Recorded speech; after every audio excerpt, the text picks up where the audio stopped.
우리가 성경을 보시면 성경엔 참 다양한 장르들이 있습니다. 우리가 아는 창세기, 출애굽기, 율법서라고 하죠. 율법서도 있고요. 아름다운 시도 있고, 그리고 바울이 썼던 여러 가지 편지도 있고, 또 오늘 우리가 읽은 것처럼 역사서 이야기도 있습니다. 특별히 구약의 역사서는 참 마치 소설을 읽는 것처럼 재미있고 참 이렇게 다양한 스토리로 구성되어 있는데, 이 에스더를 보시면 참 우리가 재밌게 한 편의 드라마처럼 여러 가지 반전과 여러 가지 스토리가 있습니다. 오늘로 말하면 이게 10장까지 있으니까 10부작 드라마. 여러분, 드라마 재밌죠? 드라마가 재밌는 게 이렇게 반전도 있고 여러 가지 스토리가 있기 때문인데, 제가 보니까 이 에스더를 보면 웬만한 드라마보다 훨씬 더 참 재미가 있다 할 정도로 여러 가지 이야기들, 또 반전들, 다양한 이야기들이 이 안에 담겨 있습니다. 특이한 것은 하나님이라는 표현이 한 번도 에스더 시작부터 끝날 때까지 들어가 있지 않다는 것입니다. 그 하나님이라는 이름은 없지만 그 뒤에서 또는 인물들과 사건, 역사 속에서 어떻게 하나님이 함께 하시는지, 하나님의 보이지 않는 손길과 그 섭리가 다른 어떤 성경보다 잘 나타나 있는 것이 바로 에스더라고 할 수가 있습니다. 그 중에 오늘 에스더 죽으면 죽으리라, 잘 아시죠? 가장 하이라이트가 되는 그런 말씀입니다. 지금 상황은 모든 민족이 이제 말살당하기 직전에 어떤 위급한 상황입니다. 그 상황에서 과연 에스더라는 인물은 어떤 결정을 할 것인가? 특별히 하나님은 이 위기에 빠진 당신의 백성들을 어떻게 구원하실 것인가? 이것이 오늘 말씀의 중요한 핵심이 됩니다. 그리고 그 에스더의 행동과 하나님의 구원 사역이 오늘 이 시대를 살아가는 우리에게 어떤 의미와 교훈을 주는가 한번 함께 살펴보도록 하겠습니다. 배경을 좀 소개해 드리면요, 그러니까 에스더는 보통 우리가 포로기 시대에 쓰인 배경이라고 알고 있죠. 포로기, 그러니까 북이스라엘 그리고 남유다가 바벨론 또 아수르에게 다 멸망을 당했습니다. 그 나라가 다 망한 상태에서 성전도 허물어지고 대부분 사람들이 포로로 끌려간 그 이국 땅에서 이제 벌어진 사건입니다. 70년이 차서 이제 하나님이 많은 사람들을 깨우쳐서 에스라, 느헤미야 같은 사람을 통해서 유다로 귀환하게 하셨어요. 성전에서 예루살렘으로 다시 돌아와서 성전을 짓고 회복되는 이야기가 이제 에스라의 이야기라면, 에스더는 이제 돌아가지 않고 원래 바벨론, 지금은 이제 페르시아죠, 이 바사 땅, 그 이방 땅에서 그렇게 살아가고 있는 백성들에게 하나님이 여전히 그들을 돌보시고 얼마나 사랑하시는지 보여주는 것이 에스더 이야기라고 할 수가 있습니다. 그래서 이제 1장부터 3장까지 간단하게 정리를 해드리면, 첫 번째 1장에서는 이제 아하수에로 왕이 얼마나 힘있고 권세가 있는지, 127도, 그러니까 인도부터 에티오피아까지 엄청나게 넓은 땅덩어리를 통치하면서 6개월 동안 잔치를 베푸는, 그만큼 권력이 막강한 그런 왕으로 나옵니다. 근데 왕비를 잔치에 초청했는데 거절하죠. 그래서 와스디라는 왕비가 폐위되고 새롭게 왕후를 뽑는 이야기가 나옵니다. 2장인데요. 얼마나 수많은 사람들이, 아리따운 여인들이 모였겠습니까? 그런데 유다인이었던 에스더가 지원을 하게 되고 수많은 경쟁을 뚫고 왕비가 되는 장면이 2장에 나옵니다. 여기까지는 아주 흥겨운 잔치 자리, 이런 분위기입니다. 3장부터 분위기가 좀 바뀝니다. 하만이라는 사람이 갑자기 나와요.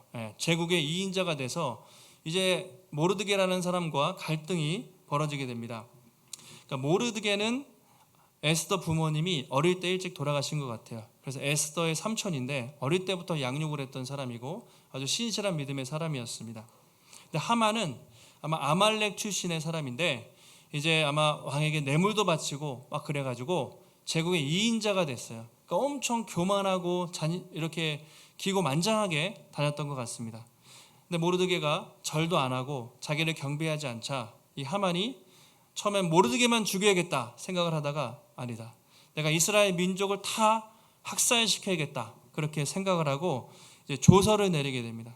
그러니까 마치 폭풍 전야와 같은, 이제 유대의 민족, 그 이방 땅에서 식민 지배받는 유대 민족이 완전히 몰살당한 위기에서 오늘 말씀이 이렇게 벌어지게 됩니다. 과연 그 조서의 내용이 무엇이었을까요?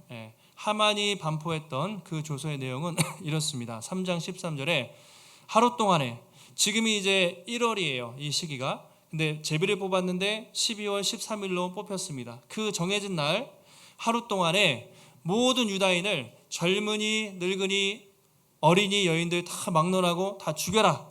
다 도륙하고 진멸하고 재산까지 탈취해라. 이것이 온 제국 나라에 다 선포가 된 것입니다. 얼마나 많은 사람들이 이 소식을 듣고 두려워 떨었겠습니까? 아니, 우리 민족은 이제 어떡하냐? 저 왕이, 제국의 왕과 2인자가 우리를 죽이려고 왕의 조서가 온 나라에 반포가 되었으니 이제 마치 죽을라만 기다리고 있는, 떨고 있는 그들의 모습을 우리가 상상해 볼 수가 있습니다. 이 소식을 듣고 우리 4장 앞에서 보시면 모르드게가 죄를 뒤집어 쓰고 또 베옷을 입고 성중에 나가서 대성통곡하면서 이렇게 하는 장면이 앞에 있습니다. 공개적으로 이제 어떤 죄를 뒤집어 쓰고 옷을 찢고 베옷을 입는 것은 극한의 슬픔이나 또는 장례를 치른다거나 그럴 때 이스라엘 백성들이 했던 풍습인데요. 많은 사람들이 보는 앞에서 이 모르드게가 그 소식을 듣고 옷을 찢고 대성통곡하면서 기도를 합니다.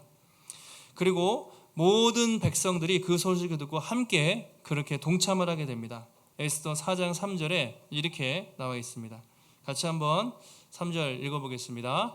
왕의 명령과 조서가 각 지방에 이름에 유다인이 크게 통하여 금식하며 울며 부르짖고 굵은 베옷을 입고 죄에 누운 자가 무수하더라. 그들이 할 수 있는 게 여러분 뭐가 있었겠습니까? 그 소식을 듣고 모든 유다인들이 애통을 하고 금식하고 울며 부르짖고 베옷을 입었다. 저 표현을 잘 보시면 애통하고 금식하고 울며 부르짖고, 이것은 보통 이스라엘 백성들이 하나님께 회개할 때 사용하는 표현입니다. 요엘서 아시죠? 요엘서에 보시면 하나님이 이스라엘 백성들에게 돌아오라고 할 때 뭐라고 하시냐면, 너희는 이제라도 금식하고 울며 애통하며 나에게 돌아오라. 하나님의 백성들에게 회개를 촉구하는 장면이 있습니다. 금식하고 울고 애통하는 것은 하나님께 회개하라는 그런 메시지입니다. 그러니까 오늘 이스라엘 백성들이 하나님 앞에 간절히 회개하면서 돌아오는 모습을 볼 수가 있습니다. 근데 여기서도 참 어떻게 보면 아이러니한 것이 하나님이라는 표현이 들어가 있지가 않아요. 여호와라는 말도 들어가 있지가 않아요. 아마 에스더 기자가 일부러 하나님이라는 표현을 안 쓴 것 같아요. 그러나 여기에 반전이 있는 것이죠. 하나님이라는 이름은 등장하지 않지만 하나님이 그들이 이렇게 큰 위기 속에서 얼마나 그들을 돌보시는지 하나님의 생생한 손길을 볼 수가 있습니다. 이스라엘 백성들이 왜 이렇게 금식하고 울며 했겠습니까? 하나님이라는 이름은 안 나와 있지만 우리가 지금 의지할 분은 하나님밖에 없다.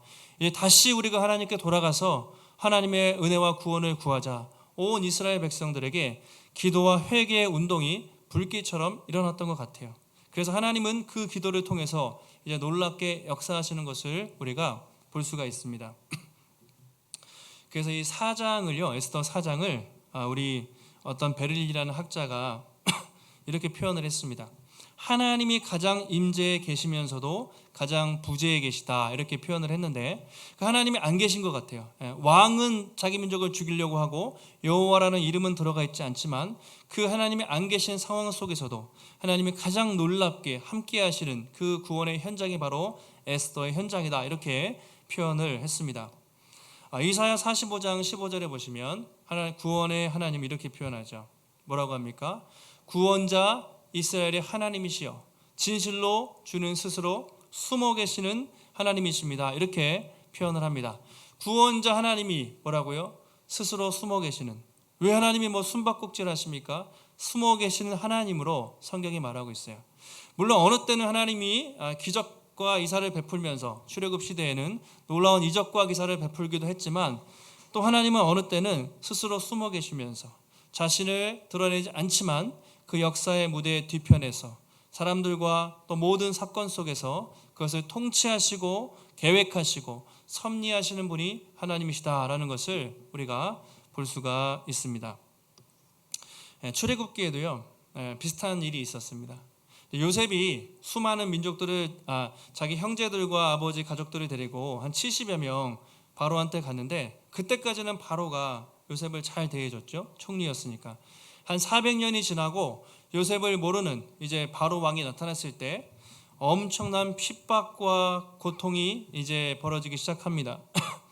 출애굽기 2장에 보시면 애굽 왕이 죽고 이스라엘 자손이 고된 노동으로 말미암아 탄식하며 부르짖으니 그 소리가 하나님께 상달되었다. 피라미드 스핑크스 막 만들면서 수많은 사람들이 고통당할 때 탄식하며 부르짖었겠죠.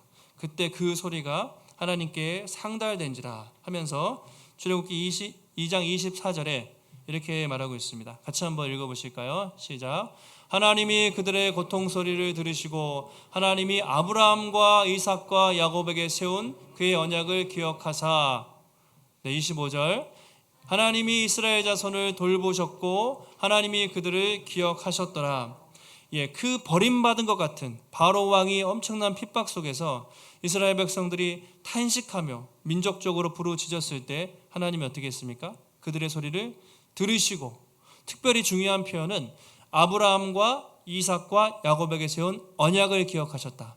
이미 수백 년 전에 아브라함을 통해서 너를 통해 하늘의 별과 바다의 모래와 같은 민족이 번창할 것이다, 그 약속을 하셨잖아요. 잘 아시는 아브라함 언약인데, 그 약속을 기억하셔서 그 고통 중에 있는 이스라엘 백성들을 돌보시고 그때부터 모세를 세워서 이스라엘 놀랍게 구원하시는 구원 역사가 출애굽기에도 나타나는 것을 볼 수가 있습니다. 그러니까 구약의 모든 역사를 보시면 출애굽기나 에스더도 마찬가지고 백성들이 위기에 빠질 때마다 하나님이 기도할 때 하나님이 택한 사람들을 통해서 하나님 놀라운 구원을 이루시는 것을 우리가 성경을 통해서 계속해서 볼 수가 있습니다. 여러분, 우리도 이 땅을 살아가면서 현실이 답답하고 또 알 수 없는 고난이 계속되고 정말 악인들이 너무 잘 되고 의인들이 고통을 받을 때 우리 늘 정말 하나님이 살아계신가? 하나님이 우리를 과연 사랑하시는가? 우리를 돌보시는가? 하나님이 우리를 버린 것이 아닌가? 그런 생각이 들 때가 있습니다. 그때마다 우리는 오늘 말씀처럼 하나님은 절대로 당신의 백성을 포기하지 않으시고, 특별히 그 약속이죠. 언약. 하나님이 택한 백성은 끝까지 돌보신다는 그 우리가 믿음을 가지고 하나님 앞에 기도하며 나갈 수가 있는 것이죠. 특별히 여러분, 나라가 위기에 처할 때 또는 교회가 어려움에 빠졌을 때 우리가 혼자 골방에 기도하는 것도 중요한데요, 이렇게 함께 기도하는 것이 중요합니다. 함께 기도할 때 하나님 혼자 기도하는 것도 기뻐하시지만 모여서 함께 기도할 때 더 강력하게 역사를 하십니다. 저희가 금요기도회도 있죠. 금요기도회 그래도 우리 많이 나오세요. 그리고 새벽에도 있고 또 안 되면 온라인도 모든 채널들이 열려 있습니다. 요즘에 보시면 참 교회를 위해서 또 나라를 위해서 기도를 많이 해야겠다 생각을 합니다. 정권이 바뀌고 이제 또 새로운 또 과정으로 가는데 나라가 참 어렵고 세계가 어려운데 또 왠지 이렇게 싸우고 정쟁하라는 그런 모습들을 많이 보이기 시작하는 것 같아요. 물가가 올라가고 서민들 살기 어려운데 여전히 기득권, 또 기득권을 뺏긴 사람들 계속 그렇게 하는 모습을 점점 보여주고 있습니다. 교회가 얼마 전에도 이렇게 모임에 갔는데요. 이제 코로나 끝나고 막 다 여름에 엄청 빡세게 막 교회 사역들을 목사님들이 고민하고 있어요. 그래서 어떤 교회는 막 총동원주의를 선포해서 그동안 반토막이 났잖아요. 그러니까 성도님들 막 이렇게 다시 총동원하고 또 예배 드리면서 어떻게든 회복을 시키기 위해서 목사님들이 안간힘을 이제 쓰고 있는 것을 보게 됩니다. 코로나 시대에 참 힘든 것이 많았지만 참 한국 교회에 놀라운 변화가 있었어요. 뭐냐면 새벽기도 부흥이 많이 일어났습니다. 새벽기도 부흥. 왜냐하면 온라인으로 새벽기도를 많이 했잖아요. 그동안 새벽기도가 온라인으로 되는 교회는 거의 없었어요. 그런데 어쩔 수 없이 새벽기도를 온라인으로 열어놓으면서 예전에 큰 교회들도 막 새벽기도 막 20-30명 나오시던 분들이 이제 막 500명씩 막 접속을 하고 막 난리가 나기 시작한 거죠. 그래서 참 교회가 어려울 때 많은 성도들이 각자의 자리에서 기도하면서 교회가 더 이렇게 뜨겁게 회복된 그 이야기들을 많이 들었습니다. 저희도 우리 성도님들이 참 기도를 열심히 하세요. 근데 제가 새벽에 조금 더 같이 이렇게 기도를 더 열심히 해나가면 어떨까 그런 생각을 해봅니다. 뭐 금요일도 있고 골방에서 하셔도 되는데, 그래서 저희가 어쩔 수 없이 지금은 많이 못 나오시니까 요일을 정해서 운영위원들에게 제가 계속 쪼아요. 기도가 끊기면 안 됩니다. 일주일에 하루 요일을 정해서 나와 주십시오라고 제가 이렇게 막 협박은 아니고 막 권면도 하고 하는데, 그래서 열심히 어떻게든 나오시려고 노력을 해요. 그래서 기도가 이렇게 이어져 가고 있는데, 여러분 뭐 기도하는 것은 교회를 위해서라기보다도 자신을 위해서, 그렇죠? 내가 기도하면요, 내가 살아요. 그리고 또 교회가 살고 공동체가 살고, 하나님이 우리가 함께 기도할 때 참 많이 기뻐하시는 것 같아요. 그래서 한 주간 우리가 앞으로 여러분 골방에서 열심히 기도하시고, 또 우리 복음의 숲교회가 기도의 운동 더 뜨겁게 함께 기도하는, 뭐 못 나오시면 집에서 하시면 됩니다. 온라인으로 하실 수도 있고, 모든 채널들은 항상 열려 있고 낮에도 항상 개방되어 있어요. 언제든지 기도할 수가 있습니다. 먼저는 여러분의 삶에 기도의 부흥이 일어나시고, 또 복음의 숲교회 공동체의 기도의 불길이 뜨겁게 타올라서 여러분과 또 여러분의 가정과 이 나라와 민족의 이 위기 가운데 하나님의 놀라운 또 구원과 또 회복의 은혜를 우리가 함께 경험하는 귀한 성도님들이 되시기를 주님의 이름으로 축복합니다. 자, 이제 모르드게가 에스더가 모르드게가 이제 대성통곡하고 온 민족들이 막 죄를 뒤집어 쓰고 하니까 도대체 무슨 일인가 이제 궁금했습니다. 왜냐하면 에스더는 왕궁에 있었기 때문에 아무 일도 몰랐던 거예요. 신하들이 그걸 보고 이렇게 정보를 주었습니다. 그래서 이제 신하를 보내서 삼촌 모르드게에게 가서 도대체 무슨 일이 일어났는지 확인 좀 해봐라, 그렇게 전달을 합니다. 7절과 8절에 보시면 모르드게가 구체적으로 사건에 대해서 이렇게 설명을 합니다. 7절에 자기가 당한 모든 일, 그러니까 그동안 무슨 일이 있었는지 다 설명을 하고요. 특별히 하만이 왕에게 바치기로 한 은의 액수, 은 1만 달란트, 그게 340톤이라고 그랬죠. 국가 재정의 절반 가까이 되는 돈을 뇌물로 바쳤어요. 그리고 대가로 유대 민족을 죽여달라고 했기 때문에 엄청난 뒷거래가 사실 있었던 거죠. 그런 이야기를 다 했습니다. 그리고 온 나라에 퍼진 조서를 딱 보여주면서 그거 에스더한테 가져가서 도대체 얼마나 큰 위기인지 그렇게 그대로 전달하라고 말을 합니다. 그리고 가장 중요한 거, 네가 왕에게 나가서 간청해라. 이 민족을 살려달라고 직접 나가서 그렇게 도움을 요청하라고 모르드게가 에스더에게 그렇게 말을 합니다. 아마 이 말을 전해 들은 에스더가 얼마나 처음에 충격에 빠졌겠어요. 아니 도대체 이럴 수가 있는가? 우리 민족은 다 죽을 수도 있겠다. 더 두려웠던 것은 이 모르드게의 말이죠. 네가 왕에게 나가서 간청을 해라. 도움을 요청해라. 이것이 에스더에게 큰 부담이 아마 됐을 겁니다. 온 민족이 금식하면서 다 고통당하고 있는데 민족의 아픔을 외면할 것인가? 아니면 나 혼자 살다고 페르시아의 왕비로 그냥 편하게 지낼 것인가? 그 고민을 엄청나게 이제 하면서 에스더가 처음에 이렇게 반응을 하죠. 11절에 이렇게 나와 있습니다. 모르드게에게 회신을 해요. 한마디로 저는 못하겠습니다. 거절을 합니다. 왕의 신하들 모든 백성들이 다 압니다. 왕이 부르지 않았는데 그냥 갔다가는 바로 죽음입니다. 사형입니다. 다 아시지 않습니까? 그리고 금규를 내밀어야 살 수가 있는데 왕이 나를 안 부른 지 한 달이 넘었습니다. 왜냐하면 그 뒤에도 왕은 계속 여자들을, 다른 사람들을 이렇게 구하기 시작했고 아마 왕이 나를 좋아하지 않는 것 같습니다. 지금 상황은 불가능합니다. 라고 에스더가 그렇게 통보를 하게 되는 것이죠. 그러니까 어떻게 보면 에스더 입장에서는 충분히 이해는 가요. 그렇죠. 가면 죽을 수도 있는데 한 달 동안 왕이 자기를 안 불렀고 이미 왕의 마음은 자기를 떠난 것 같은데 어떻게 나갈 수 있겠습니까? 누구에게도 쉬운 결정은 아니었어요.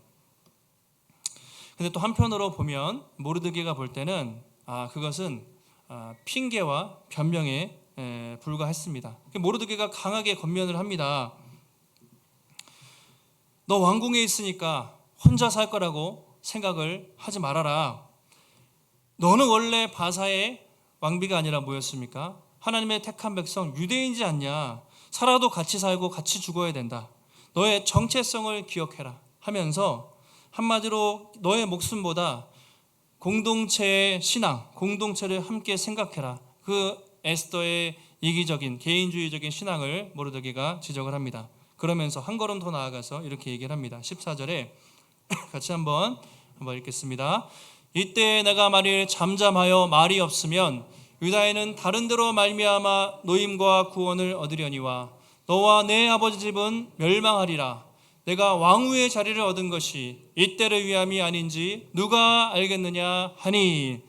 이렇게 얘기하는 거죠. 만약에 네가 잠잠하면 이 유대 사람들은 다른 데로 말미암아 구원을 받을 것이다. 이렇게 얘기합니다. 이 유대 백성들은 하나님의 택한 백성이다. 만약에 너가 아니라면 하나님은 다른 사람, 다른 어떤 방법을 통해서도 너를 이스라엘 백성들을 구원하실 것이다 라고 모르드게가 강하게 말하고 있습니다. 한편으로 우리 민족은 멸망한 민족이고 그 모든 권력을 쥐고 있는 사람들은 자기 민족을 멸하려고 하는데 어떻게 모르드게가 이렇게 믿음의 고백을 할 수가 있었을까요? 그것은 아까도 말씀드린 것처럼 하나님에 대한 신실함, 하나님은 지금도 우리를 사랑하시고 당신의 택한 백성들, 특별히 언약 백성들 끝까지 지키시는 신실하신 하나님이다. 그것을 기억했기 때문에 네가 아니면 다른 어떤 방법을 통해서도 반드시 하나님은 이 민족을 구원하실 것이다. 하나님 우리를 사랑하시기 때문에 그렇게 이야기를 하는 것이죠. 우리가 성경을 보다 보면 그 언약이라는 말이 있잖아요. 아까도 아브라함을 통해서 수많은 민족 중에 아브라함 사람 중에 아브라함을 택해서 너를 통해서 하늘의 별과 같이 바다의 모래와 같이 마른 사람이 복을 받을 것이다. 창세기 12장 아시죠? 그리고 수많은 민족 중에 특별히 이스라엘 백성들을 택하여서 애굽에서 구원하시고 시내산에서 언약을 맺잖아요. 너희는 제사장 나라가 되라. 네 민족은 나만 섬기며 살아라. 그렇게 시내산에서 언약을 맺고 하나님이 그들을 지켜주셨습니다. 근데 그들은 또 실패하죠. 가나안 땅에 가서 우상 숭배를 할 때 하나님이 또 나타나셔서 다윗에게 너의 후손을 통해서 영원한 메시아가 나타날 것이다. 유다 민족을 또 축복을 하세요. 그것을 다윗 언약이라고 하죠. 중요한 말씀이죠. 그리고 포로기 시대에 나라가 망했습니다. 하나님은 나라가 망한 상황에서도 에스라, 느헤미야, 다니엘 수많은 사람들을 통해서 계속해서 당신의 백성들을 살피시고 회복하시는 그 하나님을 우리가 볼 수가 있습니다. 그러니까 이스라엘 백성들은 계속 원망하고 하나님을 떠났지만 하나님은 이스라엘 백성들이 실패하고 넘어지고 배신해도 끝까지 당신의 언약 때문에 택한 백성을 책임진다는 그 언약 때문에 계속해서 그들을 지켜주셨던 그 하나님의 약속을 기억하면서 지금도 이 나라가 위기에 빠졌지만 하나님이 반드시 구원해 주실 것이라는 그 확신으로 모르드게가 에스더에게 권면을 합니다. 네가 하나님의 사역에 동참하든지 도망가든지 마음대로 해라. 만약에 하나님은 네가 아니라도 다른 어떤 사람을 통해서라도 반드시 구원하실 것이다. 그러면서 네가 왕후의 자리를 얻은 것이 이때를 위함이 아닌 줄 누가 알겠느냐. 전곡을 찌르는 말을 하죠. 네가 왕비가 됐는데 그게 네가 잘나서 된 것이냐. 앞에 보면 하나님의 은혜를 입었더라 이런 표현이 있어요. 헤세드, 하나님의 은혜 때문에 네가 왕비가 된 것이지 네가 잘나서 된 게 아니지 않냐. 하나님이 이 구원의 때, 이때를 위해 너를 왕비로 세운 것이 아니겠느냐. 그렇게 권면을 하고 있습니다. 에스더에게 엄청난 결단을 촉구를 하는 것이죠. 우리는 이 모르드게의 말을 통해서 한번 우리에게 여러 가지로 좀 적용할 포인트가 좀 있는 것 같아요. 내가 열심히 신앙생활을 하지만 많은 사람들이 오늘날에도 되게 개인주의적인 신앙이 많단 말이죠. 나 또는 나의 가족들 외에 다른 사람을 돌보지 않는 혼자만의 믿음, 신앙. 근데 그것은 사실 믿음이 아니죠. 나는 예수님을 믿으면서 정말 이 공동체 지체들과 이 나라의 위기와 어려움을 함께 또 관심을 가지고 아파하면서 기도하는가? 아니면 나는 나 혼자만 예수 믿고 구원받으면 끝인 그런 개인주의적인 신앙의 모습을 가지고 있는가? 또 한 가지, 하나님은요, 내가 아니라도 다른 사람을 통해서 결국은 구원의 역사를 이루세요. 그 하나님이 우리에게 어떤 것을 맡기셨다면 야 사람이 없어서 야 나 좀 도와줘라. 하나님이 절대 그런 분이 아니시죠. 너 말고도 많이 있는데 너를 통해서 내가 그 일을 하기 원한다. 우리를 초청하시는 우리를 초청하시는 그런 하나님의 부르심이죠. 축복의 부르심. 그래서 우리는 감사함으로 하나님이 왜 나를 부르실까가 아니라 어차피 하나님은 구원 사역을 이루실 것인데 너를 통해서 이루기 원한다는 그 축복과 그 부르심의 메시지, 우리는 감사함으로 순종하며 나가는 것이죠. 그래서 여러분이 만약에 지금 어떤 자리에 있다면 그 있는 위치가 하나님의 섭리가 하나님의 손길이 있지 않은가. 여러분이 직장에서 어떤 위치에 계시다면, 여러분이 교회에서 어떤 사역 직분을 맡고 계시다면 하나님이 이것을 통해서 하나님을 섬기라고 나를 보내신 것이 아닌가. 그냥 그 위치에서 내가 누리고 자랑하면서 편하게 사는 것이 아니라 그렇지, 하나님이 이것 때문에 나를 세우시지 않았나 생각을 해봐야 한다는 것이죠. 만약에 누군가에게 여러분 중에 재정이 많이 갑자기 생겼어요. 하나님이 물질에 복을 주시는 가정이 있어요. 그러면 내가 열심히 살아서 돈 벌었다가 아니라 하나님이 나에게 이 많은 걸 맡기셨구나. 내가 어떻게 하나님을 위해서 사용을 할 것인가. 그렇게 생각을 하는 것이죠. 나에게 지혜를 주십니다. 어떤 사람은 공부를 잘하게 하고 각자의 은사가 있는데 이걸 주셨다면 그것으로 자신의 성공을 위한 기회를 삼는 게 아니라 이때를 위함이 아닌가? 하나님 섬기라고 나에게 지혜를 주셨나? 은사를 주셨나? 생각하면서 하나님을 위해서 그걸 쓰는 것이 중요하다는 것을 우리가 알 수가 있습니다. 지금 한번 우리 자신을 한번 살펴보시기 바랍니다. 나는 신앙생활하면서 내 자신만의 문제에 빠져서 내 이웃들, 나의 공동체, 또 나라와 민족이 위기 속에 있어도 나 몰라라, 나 혼자만 신앙생활하고 있지 않은가? 나 하나님 나라 사역에 적극적으로 동참하는가? 아니면 변명하고 회피하고 있는가? 나는 부르신 그 자리에서 하나님이 맡기신 사명으로 알고 충실하게 살고 있는가? 우리가 말씀을 통해서 한번 살펴볼 수가 있을 것 같아요. 이제 마지막 모르드게가 이 강력한 촉구를 하자 에스더가 결국에는 결단을 하고 이렇게 답변을 합니다. 같이 한번 4장 16절 읽습니다. 당신은 가서 수산에 있는 유다인을 다 모으고 나를 위하여 금식하되 밤낮 3일을 먹지도 말고 마시지도 마소서.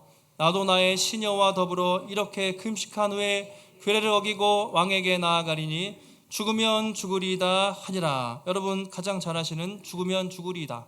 여러분 이 결단이 쉬웠겠습니까? 정말 자기도 너무나 그 목숨이 잃을 것 같은 두려움이 있었고 수많은 사람들에게 기도 부탁을 하고 정말 내가 왜 이 자리에 왔는가? 하나님이 나를 왜 이렇게 세우셨는가? 기도하고 금식하고 고민한 후에 결론은 이거였죠. 하나님이 나를 이 자리에 세우셨고 이 때를 위해 세우셨구나. 내가 하나님 위해서 순종을 해야겠다. 하나님이 반드시 역사하실 것이라는 그런 좀 믿음으로 결단을 한 것 같아요. 그리고 많은 사람들에게 기도와 또 금식을 요청하면서 함께 그렇게 위기를 돌파해 나가는 것이죠. 여러분 한번 어떻습니까? 우리도 인생을 살다 보면 때때로 중요한 결단을 해야 할 시점들이 있습니다. 하나님이 그런 결단을 요구하실 때가 있어요. 물론 매일매일 순간의 결단도 있고 인생의 특정 시점에 중요한 선택과 결단을 해야 될 때가 있습니다.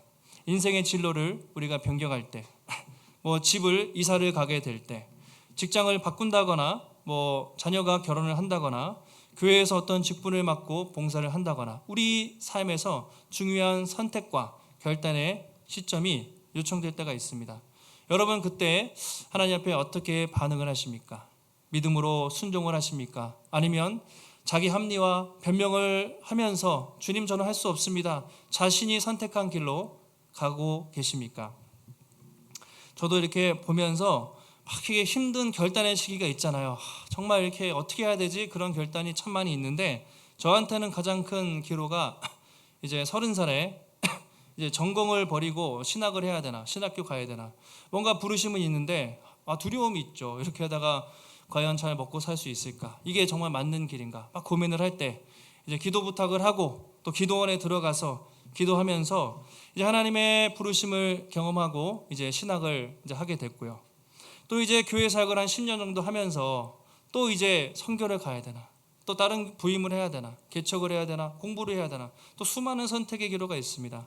근데 그때 이제 또 하나님이 이제 개척에 대한 부르심을 주신 것이죠. 원래는 개척에 대한 생각이 제가 1도 없었어요. 없었는데 하나님은 항상 생각 없는 곳으로 인도하실 때가 많아요.